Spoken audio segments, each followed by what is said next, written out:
Welcome to Thursdays at 3 p.m. Eastern Standard Time. My name is Jessie Ott, the host of this podcast, which is all about beverage innovation.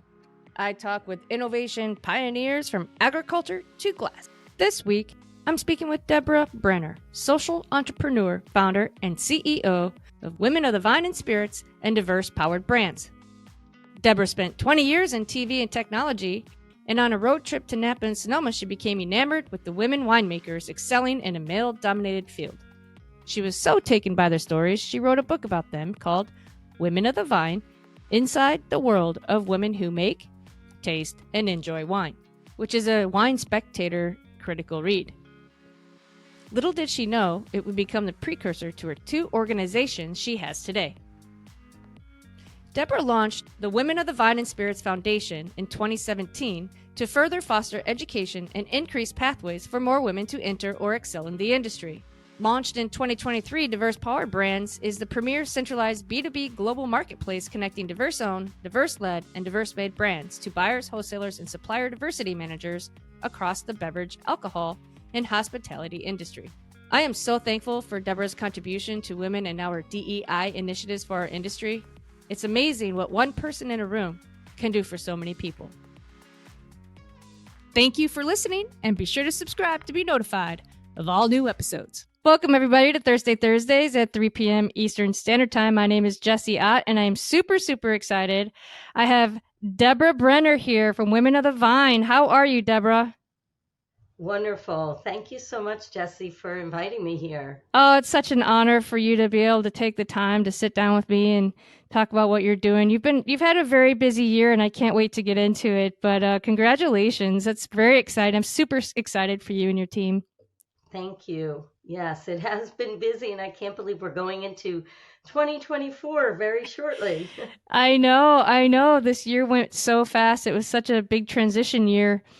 So where are you calling from today? So I'm actually just about 15 miles north of New York City. For anybody that knows, if you follow up the Hudson River, you would be in like Piermont, Nyack by the bridge area. That's where I reside. Nice. Working in my home office. It's a pretty area of the world. Absolutely. And close to New York City, but outside enough to be in nature, which is what I definitely need. Yeah, you get the best of both worlds that way. I lived in Queens, and I love the city, and I miss it all the time, and I just don't get a chance to get up there. So, being so close, you get that opportunity pretty easily and often, I'm sure. Yes, definitely. No, it's been a great home base for me. So does your team, do you guys have an office, or are y'all kind of home based? It's so interesting because we have been remote since I started Women of the Vine and Spirits in 2015. So the team is everywhere. We have from Washington State to California, New York, Florida, North Carolina, New Jersey. And so nice. We're using Zoom since 2015. So we've been a real remote company all along, and it's actually worked out really well for us because our members are everywhere. Yeah, that is really cool. So you were an early adopter. Absolutely. So when the pandemic hit and everybody was pivoting to go online, fortunately we had already been doing so many of our programming for Women of the Vine and Spirits online already, so we were able to mobilize very quickly as a group and to support our community. So we're very grateful for that. And the technology, I mean, it was, I don't know what we would have done without it. I actually worked in the tech industry before I came into Bev Alk, so I'm a techie at heart. Oh, okay. I can't wait to dig into that. So, So where are you originally from? So born in the Bronx, where my parents grew up and grandparents. Okay. And then at a very early age, they moved out, like many did, into more of the suburbs of New York City and grew up in Rockland County. And so I'm born and bred in New York. but had the fortunate opportunity to work and travel in my early career, in my technology career. Okay, so how did you get involved in technology? My dad was in IT. He was in the Air Force, and he got involved in information technology very early on. I mean, showing my age and his, he was doing punch cards at the time. So I think I got the bug from him. And when I came out of college, I went to University of Delaware, and I got hired at a TV station, and then hired for a tech company that was making equipment for television and film studios. So this was, the early 1990s, and I was working in high definition television No back way. then. Most people didn't even hear about it. So it was Yeah, like being a kid in a candy store. Oh my God. cutting I edge. was seeing stuff that, yeah, I mean, it was light years ahead. I was working on what's today is the, DVRs. We were working on that technology in the mid 90s. So it wasn't even, available in the household. So yeah, it was phenomenal. It was a great career, worked for great people, but um, it was a very male dominated industry. And as I started getting older in the ranks, I just never felt I could fully thrive in the industry. So that was a big reason why I, started to pursue my passion, which was in agriculture and farming and wine. And that's what led me to the Bev Alc industry. That is absolutely fascinating. So I want to ask you quick, going back to your first career or the mid '90s career with HD. Who were you? I mean, were you in film? Were you in? Well, you said television. Were you in news or TV shows, or how did that? So, And what was the audience for the HD? yeah, so I actually worked coming out of college. I worked for CNBC at the time and then NBC. But then I got recruited for the manufacturer that was making nonlinear linear editing equipment. It was a competitor at the time. It was the leader. There wasn't any Photoshop at the time, so they were cutting edge. They were a British company, and I was working on some of their technology in the graphics room for television, and they recruited me to work in business development, work with salespeople, and help train. So then I spent 10 years really traveling all over and internationally, where I would go into film studios and television studios as these companies were adopting this new technology. And so it was really uh, an extraordinary time being in the industry when it was cutting edge. Yeah, and Yeah, being it was a young lot and of fun. traveling and seeing the world, like that's impressive. That is really, really cool. Well, I mean, showing my age to your audience, Jesse, I mean, I'm impressed in the sense that I can't believe I was doing this without cell phones. So I was a young woman traveling, I'd have to have my AT&T card to dial, and I didn't have GPS and Google Maps. And Oh I yeah. think back now, how did I do it, but that's, we didn't know any We different. didn't But know any now when different. I travel today, it's so much easier. Oh But yeah. it was an incredible career. I loved it. And actually, I have my ex CEO to thank for my passion in wine. He was a huge wine connoisseur, Oh and really? my dad was also into wine, and but working with Richard Taylor and stuff really introduced me to some high end wine and Napa Valley and things like that. So yeah, I have him to thank for inspiring me to explore it further when I was looking to make a career change. Were you already drinking wine and on your travels exploring different wines as you were going out to dinner in all these different countries? Yeah, I mean, that's really, I worked for a British company, and then traveling around, I, you know, spent time internationally and domestically, and they were wining and dining clients because the equipment was going into, the Paramounts and the Warner Brothers and, NBC. I mean, it was just remarkable to be a young person and be exposed to that at a young age. Yeah, that is And so cool. yeah, I mean, I remember like, the a lot of my British counterparts, they loved port. I had never tried port wine before. So yeah, it opened up a whole new world. And then of course, when you travel to Europe, there'd be wine at lunch and, different things. And Yeah. so, yeah, now I know how I was bitten by the bug because, Yep. and it was the people that you meet in this industry, right? Bev Alkis and Jesse, you get to interview, but that's the thing that got me really wanting to get into the industry was it's like people, place, and thing, right? It's history and it's terroir and I loved everything about it. And you know, started really looking if I could make the transition um, over to it. And actually, I was a journalist early on, and I entered the industry not by just getting a job. I actually wrote a book called Women of the Vine, and that was 20 years ago. And at that Wow. time, nobody was talking about women in wine. So that's how I entered the industry, right? It wasn't like somebody said, "Oh, come work for us," or I applied for a job. I just was crazy enough to want to interview like yourself, and I started reaching out to trailblazers in the industry in California, and started writing their stories, and then I got published. From there, I was like, "There's no going back to my tech world."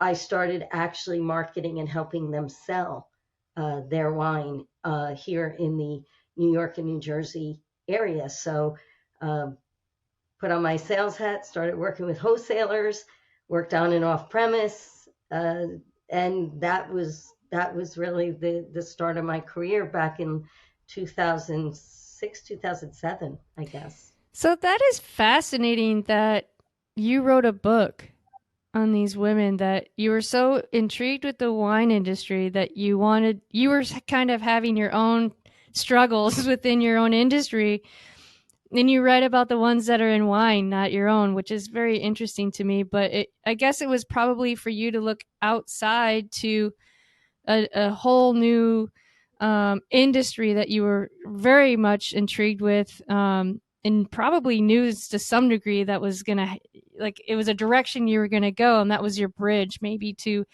kind of get there. And I think that's really super interesting that you were so inspired to take the time out of your everyday life to just sit and write a book and interview people, which is really really cool. Yeah, and I think it's that, I've always been curious why I love journalism. I've always wanted to know more. And I have the women to thank because I couldn't believe when I was reaching out to them and I was a nobody, and they were so willing to share their stories with me and to talk with me. And I think a lot of it was that nobody ever asked them.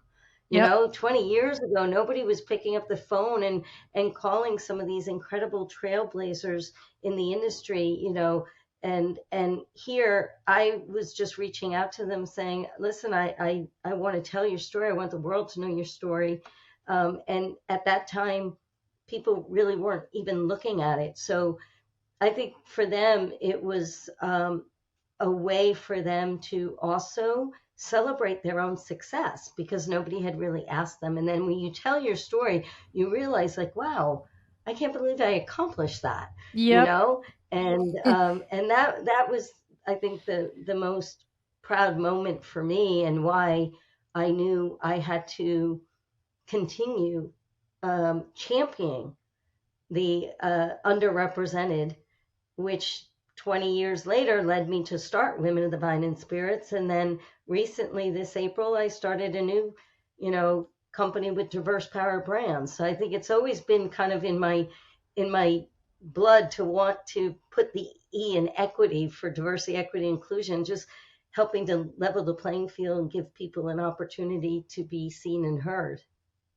Well, I can tell you that you are a trailblazer. You are amazing, and I think I mean, when you look at, oh, I remember the first year, was it 2014 or 2015 was your first year, and it just blew up from the Yeah. word go. I mean, you sold out, right, your first year, and then it was just sort of, you just rolled with it. At that point, it became a needed piece of our industry, that it, from my point of view, for where I was at the time, it looked like the corporations really got behind you and said, yes, we need this, we need to empower these women and other diverse groups.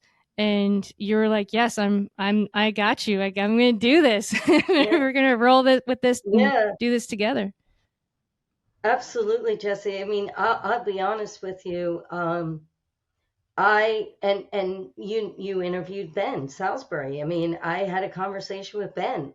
He was going out, he was at Constellation at the time, and I was like, I don't know what to do, Ben. I mean, people are coming up to me because my book was called Women of the Vine, and they're like, my sister's a woman of the vine. I'm a woman of the vine. How can I be part of Women of the Vine? And it was a book. It wasn't something. And Ben really was the one who encouraged me and said, um, there was a sense that they wanted community, they needed community, and it didn't exist at the time. Right. And so, throwing caution to the wind, I was still working full time in sales and marketing, and started organizing with Ben's help on sponsorships and things, the first ever symposium to do this. And yes, it sold out immediately. It wasn't until the second one that I actually left my day job, because I thought maybe this would be a one off. I didn't know if anybody'd get behind it. And so, I had to keep working in my day job while I was trying to do this. But it was remarkable, and the companies did get behind it. But I think one of the reasons why the companies got behind it so quickly was because the women in those companies were just like, wow, there's a community and a forum built for us, and we're built, and it was designed intentionally, Jesse, from the beginning, to invite and encourage all of our male allies to be a part of the discussion, not just women speaking to women, which we've done, historically forever, but to have these conversations together, celebrate together, and also tackle some difficult conversations Mm-hmm. about advancement, succession, sponsorship, and mentorship. And it also was really important, since I had worked in on premise, off premise, and, wholesale and supply, that we invited all industry sectors, because this industry with its three-tiered system and supply chain is really unique. So if we want to empower, it's kind of like the tide rises all boats. So that was really something that I think set us apart from the beginning, and what really made the companies get behind the initiative. What part of it, um was there a moment, or was there a CEO or someone that made an impact where you thought, yeah, this is the direction that we're going to go. We just did something really great, and we got to forge on. Was there any kind of a light bulb moment, or any impactful thing that you remember on how this was like, this moment is my life has changed? Yeah. Um, the incredible thing was being at the first conference, right? The first symposium. And you could, after being in the industry for so long, and Jesse, before we got on this, you and I were just chatting a little bit about being the only in the room, Yep. where for so long we would go to conferences or go to meetings, and you would be the only female in the room, or the only in the conferences, and how difficult that can be. Um, well, we just created a conference that flipped it on its head. And now all of a sudden, the women were the majority and the men were the minority. And I think what was so incredible was some of the senior executive men, God bless them, they were so brave to be there with me. But some of the incredible things from them were, I remember Steve Slater at the time from Southern coming up to me and saying, "Wow, is this how you guys feel when you come to our conferences?" And I said, "Exactly, that's how we feel." Because he was like, "Wow, I stand out of the crowd." He's like, the men would have to try to find each other to huddle, to like be in good company. And that was remarkable to me. And I thought, this in itself is a teachable moment, because Mm-hmm. they were now in an environment in Bev-Alc that they had never experienced what we have experienced. And so that, I think, was really a turning point. And it Hmm. also was a turning point with our speakers and our attendees and everybody that got behind it, because we realized it couldn't be a 1 year conference. When you have selling shows and other shows that you're launching new products, that's great. You could do it once a year. But the work that we're doing needed to be year round. So that summer changed my life, because after the first conference in March 2015, I spent the entire summer building out the platform, working with, uh, software and everything to create the membership organization, so that in September 2015, we actually had a global membership community that companies and individuals could join, and we could keep the dialogue going year round. That was where I think the light bulb went off, is, the work we were doing was not just an annual conversation. Yeah. Yeah, and that was made pretty clear. I feel like you said from the very start. You have speakers. I'm not sure, is it once a week or twice a month? You're very active Well, on now we have every week we have programs going on.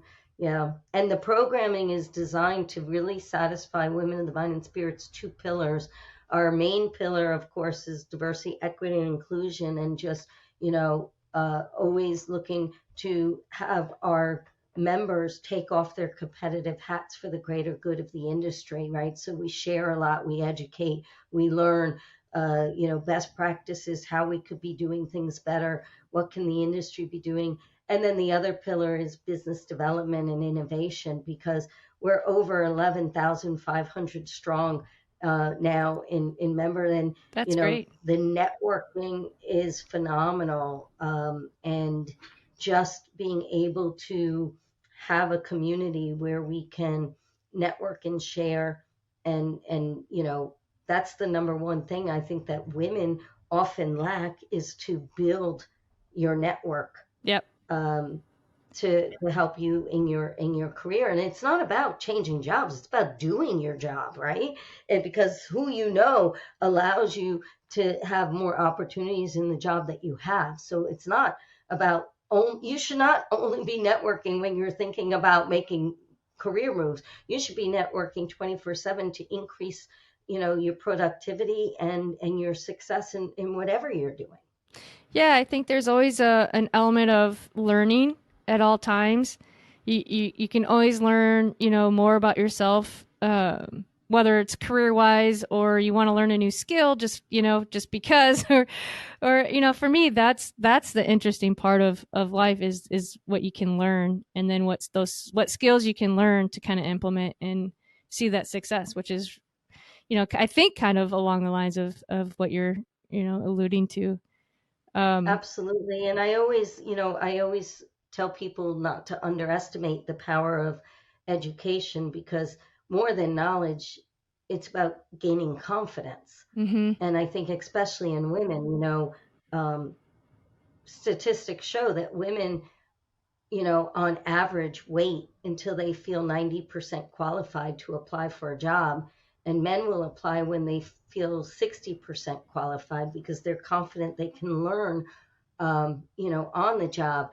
That's a big thing that we try to get role models and really talk about, because if we're going to empower and advance all women, um, we need them to feel confident that they can learn on the job and to apply for them. And so there's lots of different nuances in the Mm-hmm. work that we do, everything from unconscious bias to professional and individual development to leadership, and then to never underestimate the power of role models. So we have male and female senior executives that uh, give us an hour of their time, which is like an hour of mentorship.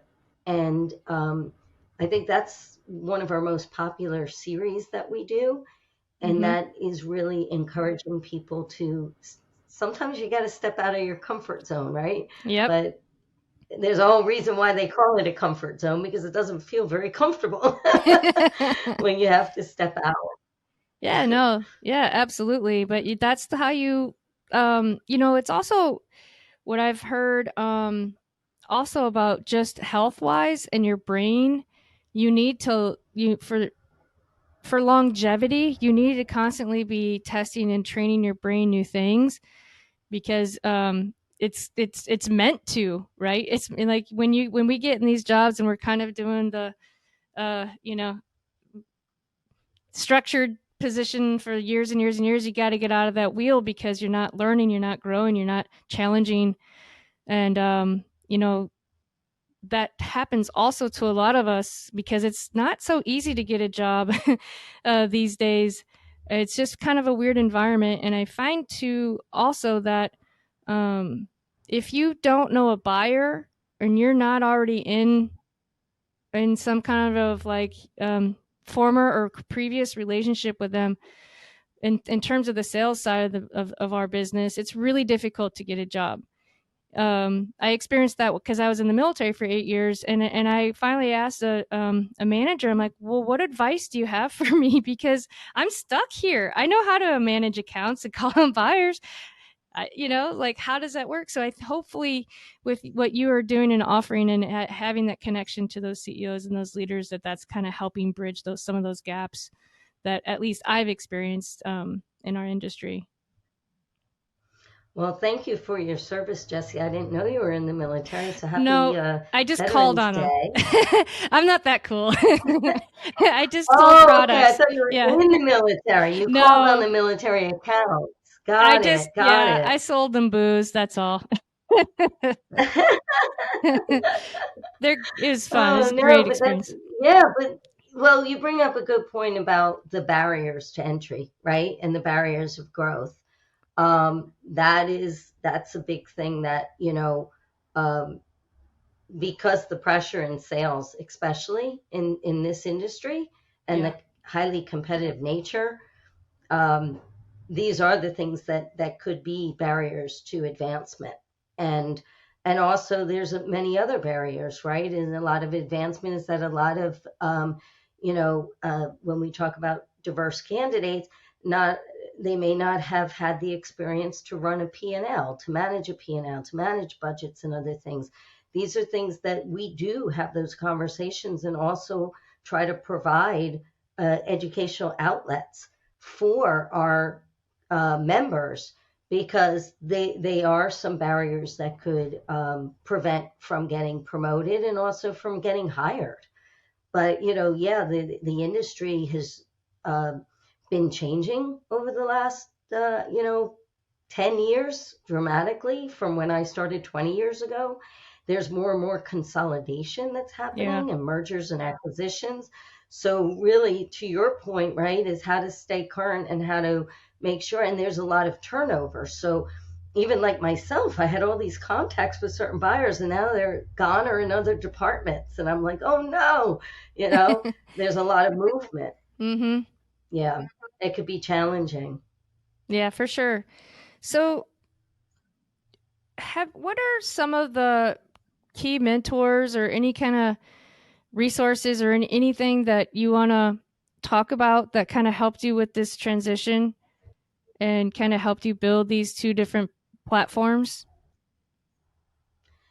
I think the most important thing has been the the women that have trailblazed before. Mm-hmm. I want to say like the Maggie Enriquez from Krug and Cynthia Lohr from J. Lohr and Beatrice Cointreau. And oh my God, I could just name so many of them.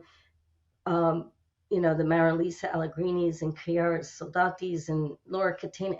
They have been, I think, some of the most encouraging um, role models for me, because they were trailblazing at a time that nobody was really, supporting them. They were paving the way. And, Yeah. the Cara Sheltons, the Mary Edwards, and the pioneers of our industry, and the Gina Gallows. So I feel like, for me, it's really those that had to pave the way that we could be what we're doing today. And that has been the most incredible thing for me, is to get to, I've, like yourself, I've had the pleasure of meeting them and, hearing about their background and what they're doing. And I just feel, in a sense, that what motivates me and keeps me learning is, wanting to make sure that the hard work uh, is going to make a difference for the next generations. Absolutely. And that I think is really the key, is to pave, you know, the desire to make the industry more diverse, more equitable, more inclusive, um, is really, you know, it's a business imperative because our consumer is, but it's also going to be the succession for the future, because we have to um, entice the younger generations to see how amazing this industry is. Yeah, that's super important to, and a lot of these women, and there's some of them I know, some of them I don't. I'm so appreciative of all their efforts and what they've done, because they've kind of set the ground and set us up for where we were at. And then you you had this book that just created this momentum right behind them, and it just kind of grew into something that um kind of just, it all kind of came together, and then you were able to put together this fabulous event, and then it was just a done deal, like right then and there. I bet the energy of that first event is like none other than that one. I mean, just because it's so unique and it was the first one, it was so um aha, right? Yeah, I just can't imagine what it was like to be there. I bet it was really inspiring and um educational as well. absolutely. And every year, until the pandemic hit, it was growing, and it was the excitement. We have been virtual for the last 3 years, but I am excited that March 4th through 6th, 2024, we will be taking our virtual Women in the Vine Global Connect conference and bringing it back to being live. So Yay! in San Diego, yes. So, and regional events are starting to happen again. It's been, eh, we can't wait to get back out and be in person with our community. But I do have to say that during the pandemic, some of the best ways to get through a crisis is through community. So extremely grateful that, our corporate members were backing us. And we know that things are tough. Right Mm-hmm. now there's supply chain issues again, there's inflation again. And, what we really are working hard is to, ensure that we're supporting our corporate members and employees, that diversity and equity and inclusion and community is something that actually can help you get through some of the difficult times, when it seems like you need to, focus on other areas. So, there's challenges, Jesse, things that we're doing, because at the end of the day, our members, they have to sell their product, Right. and there's a lot happening right now in the world. Um, but I think the beauty is that with the organization and with Diverse Power Brands and Women in the Vine and Spirits, is the fact that we have a community culture in a workplace culture, which is collaboration, sharing, and really supporting. And I think that's, like I said, taking your competitive hat off for the greater good. And I think it's a breath of fresh air when our members can come and do that, because most of the day they're in a competitive environment. Yeah. Yeah, absolutely. And with that, we've kind of talked about a few pain points in our industry, but when it comes to, your pain points and what you're seeing, do you have anything that you'd want to share with the audience? Um, I think for women of the vine and spirits, as our DEI focus, I really feel for that is, you know, just wanting to get more companies to join us and get involved. Because I think one of the pain points is that, and I hear it from senior leaders, is the when the pace is very slow, and they'd like to accelerate the pace. So the more of us that can get involved, the more we can look at ways of how do we accelerate that pace, because, even studies have shown we can't wait 100 years. Right. We gotta Time is move on now. this now. Yeah. So I think the more we could get together, we're stronger together. I think that's the biggest thing is and then now that, everybody that I've spoken to thinks, okay, we've done a lot of DEI practitioner work where we've changed the interview process. We change how we're getting candidates. We're doing that, but then we're still losing them. They're not retaining.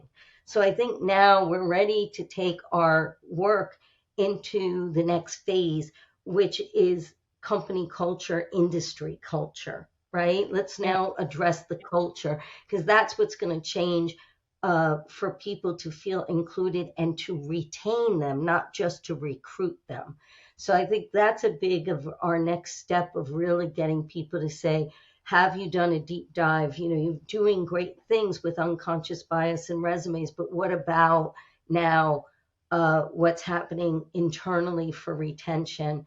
And I think the other pain point is for diverse suppliers to get visibility, because it's so competitive. And that's where Diverse Power Brands is really to help supplier diversity programs and buyers to identify and explore brands that are diverse, whether it's BIPOC, LGBTQIA plus, women, disabled, veteran, because it's something that currently the socially conscious consumer is looking for. And we want to create a centralized, well, we've created a centralized Right. B2B digital catalog to easily find them. So I think that's the next step of the work that we're doing, is the E in equity.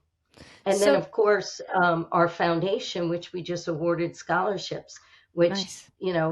Everybody, and thank you to all of our donors, because that's the E in equity. Not everybody has the financial ability to, continue education for their career paths. So how can you walk us through the different tiers of your diverse power brands platform and how different people can get involved and access it? Like if I'm a restaurateur or if I'm a distributor or if I'm a brand. No, thank you for asking. So, Diverse Power Brands is a centralized B2B, global digital catalog. What that means is that the benefit to the supplier is that the supplier pays an annual subscription fee, just like a marketing, fee based on their production volume, starting at $500 a year. So even the Wow. smallest emerging brands makes it affordable, and then it caps at the largest. It's designed for diverse owned, diverse led, and diverse made across the entire Bev Out category. Suppliers, what they're getting for this subscription is the ownership of their company and brand story and pages, which they can maintain 24/7. And that means every wholesaler and every buyer anywhere in the world is seeing the brand story that they want to be told. That's the hardest thing, right? In the 3-tier system, is that it's hard for the suppliers to make sure their unique brand story and unique brand differentiators are getting out to the wholesalers and buyers. So this is the first of its kind to be able to do something like that. And then it's a hybrid sales tool for wholesalers and for buyers. If you qualify as a buyer on or off premise retail, then you can request access. So if you go to diversepoweredbrands.com, that's where you'll be able, and we're onboarding more and more suppliers every day. We just finished a pitch day with Target. They just selected 7 diverse brands for their spring 2024 set. Nice. So we're really excited about working with supplier diversity procurement and kind of closing that gap in the bridge between bev out buyers and supplier diversity with diverse power brands. That is really powerful and really, really, really smart. And wow, that's really affordable, $500. And then you're getting them access to people like Target is an incredible Yeah. platform. I mean, So basically, if you're wow. between 1 in 1,000 cases, you're paying that a year, and then it goes up to like 950 and 12. Because the whole idea of the equity, pricing model is that some of the larger brands will be offsetting for smaller brands to be able to make it more affordable. And then when that smaller brand becomes bigger, they'll pay more and help offset for the next ones to come in. So it's a and we'll be onboarding wholesalers in January, but it's open to suppliers and buyers right now, and we are currently working with a lot of wholesalers now, and just getting all of the systems set up so it will take the buyers and the salespeople right to the wholesalers e-commerce platform, and all of the processing and orders will take place compliantly 3-tier through each wholesaler's sales platform. Interesting. Okay. That's pretty slick. So I got to play with my tech stuff again, Yes, Jesse. there This you was so go. fun for me. It was like I got to bring my background, and I've been, I self-funded the project. I hired a systems architect, engineer, and creative director and programmers that work for him. And it's been super fun to be working with tech stuff again. It was like getting to bring both my worlds to collide together and bring a tech platform to market. And yeah, so we're live, up and running. We officially launched this past April at Access Live, and development continues. We'll be releasing more and more features as we go. Will this be where if I'm a restaurateur or if I manage chain restaurants, I mean, I guess that would kind of be considered a buyer at that level, but will they be able to go in and look and see what's available? And how does that work if I have a couple of restaurants in the state of Florida? Is one brand's going to have to be, I guess, connected to one wholesaler. I guess I'm confused on how does that all work? Are So you helping with those relationships with the wholesalers to pick up the brands?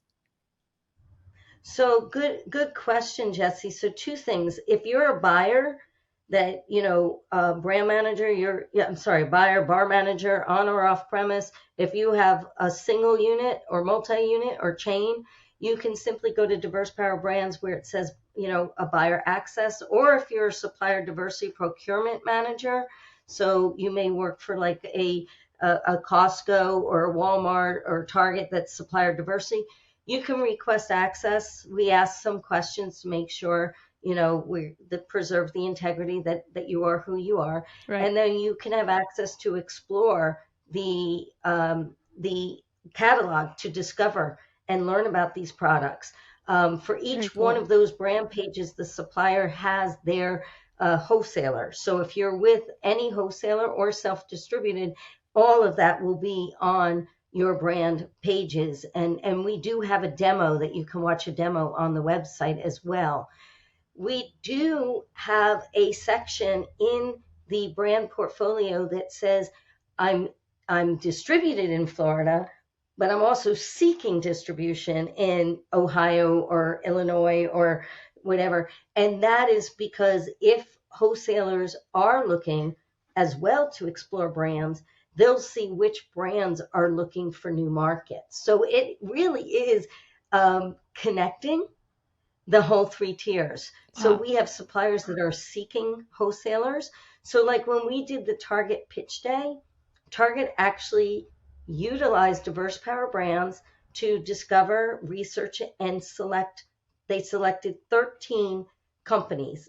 13 companies, diverse power brands invited to Minneapolis in June, Oh, and they wow. got to pitch in person. And out of that in person pitch, Target just selected 7 for their spring set, and they're women-owned, Black-owned, and AAPI. So we couldn't be more thrilled of our first Yay. time out of success, and we just launched in April. So that definitely, and I have to say that one of the women-owned brands, because we did have R&DC Southern and Johnson Brothers at the pitch day with us, they just got picked up by R&DC. They're just finalizing contracts. So talk about like helping to make those connections. That Um, and this was just, the start. This is where wholesalers, they have to be discretionary of what they're bringing on with new products, but they got to Yep. explore using diverse power brands. They get to meet founders. And so that's the holistic commercial side. So there's a lot of wonderful incubators out there and programs that, are doing great work. What we're trying to do is now give the gateway to the commercial strategy. So we don't incubate, we don't invest money, what we're trying to do is bridge the gap of the wholesalers and the buyers to be able to find. Most of them would not know that these brands have veterans behind them, or LGBTQI plus, Right. or disabled.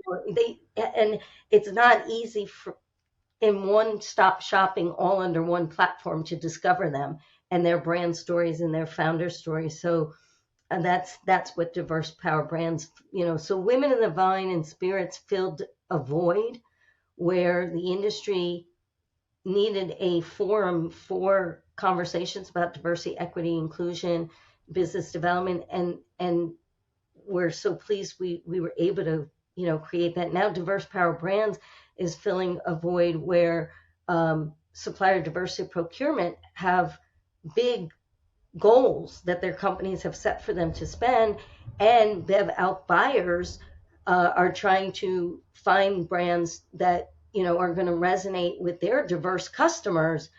And we think this will help our wholesalers, um, because as a trusted resource, we're doing the heavy lift, and that allows the wholesalers to do what they do best. So we're excited to see as we go into 2024. This will be our first full year in business. Wow. That is really incredible and much needed.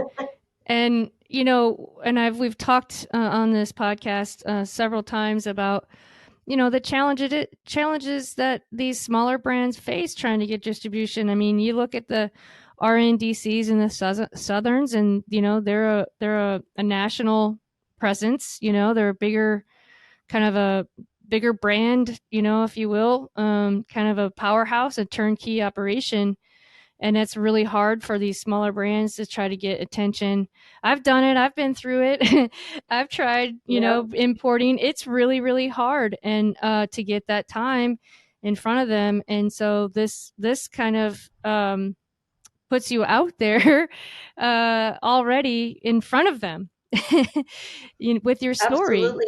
And to your point, Jesse, we work with MHW, we work with LibDib.